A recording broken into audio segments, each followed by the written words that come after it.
with the Apprentices is phenomenal. Jessica's completed the program and had no cooking experience when you started. Yep, no cooking experience. Like, never been in a kitchen before? Nope.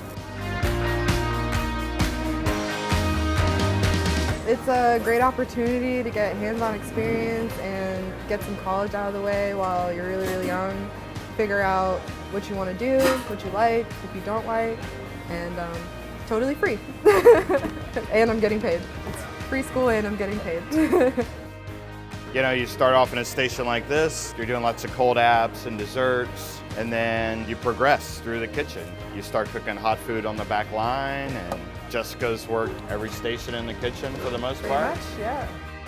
Not everyone is having like a professional job when they're 16. This is very worth it for me, yes.